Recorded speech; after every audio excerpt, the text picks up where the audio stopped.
Welcome दोस्तों, आशा करता हूं कि आप सब लोग सकुशल होंगे। तो आइए शुरू करते हैं इस बार का वीकली मार्केट आउटलुक। सबसे पहले कोरोना वायरस पर अपडेट लेते हैं।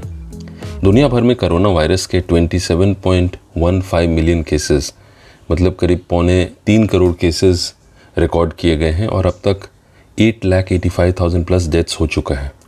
अमेरिका में 6.4 मिलियन केसेस, मतलब 64 लाख केसेस और 1,92,000 डेथ्स हुए हैं। इस वीक इंडिया ने ब्राज़ील को ओवरटेक कर लिया है और अब दूसरे नंबर पर आ गया है। इंडिया में अब तक 41.6 लाख केसेस मिले हैं और 71,100 प्लस डेथ्स हो चुके हैं और पिछले 24 घंटों में 90,000 प्लस नए केसेस आइडेंटिफाई हुए हैं और इनकी रफ्तार लगातार बढ़ रही है। स्टेट्स में महाराष्ट्र, आंध्र प्रदेश, तमिलनाडु, कर्नाटक और उत्तर प्रदेश सबसे ज़्यादा प्रभावित हैं। टेस्ट्स की जो संख्या है, नंबर्स हैं, वो इंडिया में बढ़ने के कारण केसेस और आइडेंटिफाई हो रहे हैं, लेकिन रिकवरी रेट में सुधार हो रहा है, जो एक अच्छी बात है। वैक्सीन्स पर लगातार काम चल रहा है, लेकिन अभी तक कुछ ठोस नहीं हो पाया है। लास्ट वीक ज़्यादातर ग्लोबल मार्केट्स में एक सेल ऑफ देखी गई, जहां डाउ जोन्स में 1.82%, S&P 500 में 2.3% और नैस्डैक में 3.27% की गिरावट देखी गई। CBOE विक्स, जो वॉल स्ट्रीट का फियर इंडेक्स है, उसमें 34% की तेज़ी देखी गई, जो ये बताता है कि इन्वेस्टर्स अब इस लेवल पर नर्वस हो रहे हैं और जो CBOE विक्स है वो 200 मूविंग एवरेज के ऊपर बंद हुआ है। US टेक्नोलॉजी स्टॉक्स में काफ़ी सेलिंग देखी गई last week. US data front पर जॉबलेस रेट 8.49% आया, अगेंस्ट जुलाई में 10.2% से बेहतर था। यूरोपियन मार्केट्स की बात करूं तो यूरोपियन मार्केट्स में भी हम लोगों ने गिरावट देखी। पिछले हफ्ते यूरो स्टॉक्स 51.66% की गिरावट थी, जर्मनी के डैक्स में 1.6% की गिरावट थी, फ्रांस के कैक 40 में 0.76% की गिरावट थी और ब्रिटेन के फुटसी में 2.76% की गिरावट देखी गई। एशियन मार्केट्स में भी गिरावट रही। चाइना के शंघाई कॉम्पोजिट में 1.42% और इंडिया के निफ्टी और सेंसेक्स में 2.69% और 2.81% की गिरावट देखी गई। एक एक्सेप्शन रहा वो जापान का निक्के, जहां 1.41% की तेजी देखी गई। इंडिया के न्यूज़ फ्रंट पे last week first quarter GDP में 23.9% की कॉन्ट्रैक्शन देखी गई थी। इसके अलावा इंडिया चाइना बॉर्डर टेंशंस और सुप्रीम कोर्ट का जो डिसीजन था टेलीकॉम कंपनीज पे, वो मुख्य न्यूज़ थे। दो अच्छी खबरें ये रही कि इंडियन कंपनीज ने रिकॉर्ड $31 बिलियन अभी तक रेज किया है 2020 में, जिसमें रिलायंस ने अकेले $7 बिलियन रेज किया, जो एक रिकॉर्ड है। दूसरी अच्छी खबर ये रही कि इंडिया ग्लोबल इनोवेशन लिस्ट, जो कंपनीज हैं, कंट्रीज़ हैं ग्लोबल इनोवेशन लिस्ट में, उसमें पहली बार इंडिया टॉप 50 लिस्ट में शामिल हुआ है। कमोडिटीज़ की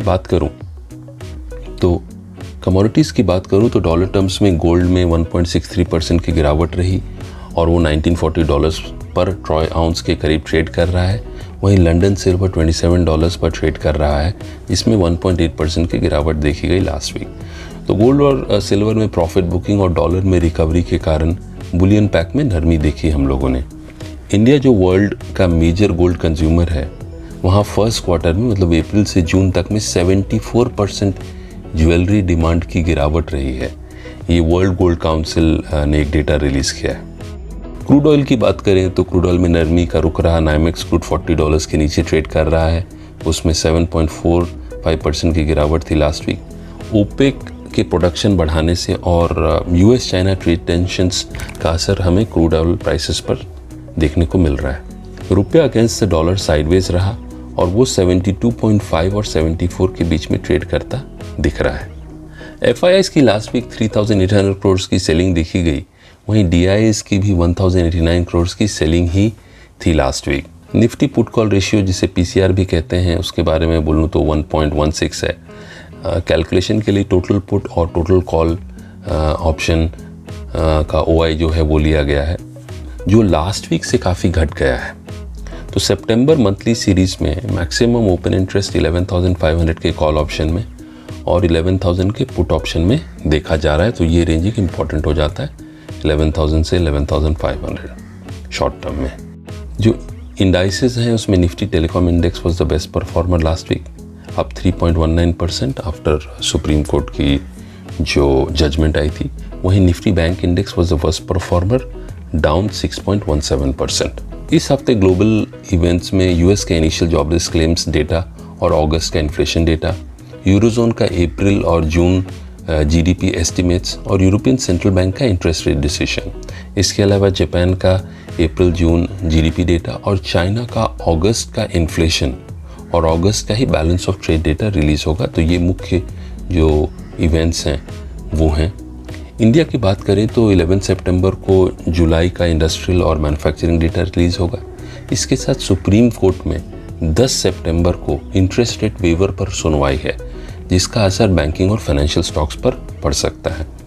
जिनकी कंपनियों के अप्रैल जून क्वार्टर अर्निंग्स के रिजल्ट्स रिलीज होंगे इस हफ्ते, उनमें BHEL, IRCTC और GIC मुख्य हैं। आने वाले हफ्ते में यदि मार्केट आउटलुक की बात करूँ तो global sentiments, India China border tension, Supreme Court hearing on interest rate waiver, US law makers जो हैं उनका स्टिमुलस पैकेज पर प्रोग्रेस, क्योंकि वहाँ जो है एक डेडलॉक हो चुका है।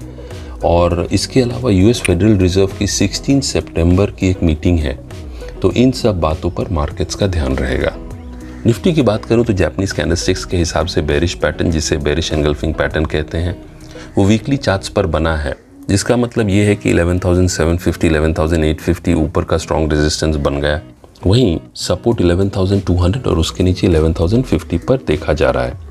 बैंक निफ्टी का सपोर्ट जो है वो 22,400 पर है और उसके नीचे 21,500 पर है। वहीं रेजिस्टेंस 23,600 और उसके ऊपर 24,200 पर है। तो आज के लिए इतना ही दोस्तों। Take care and stay safe. जल्द मिलते हैं। Thank you.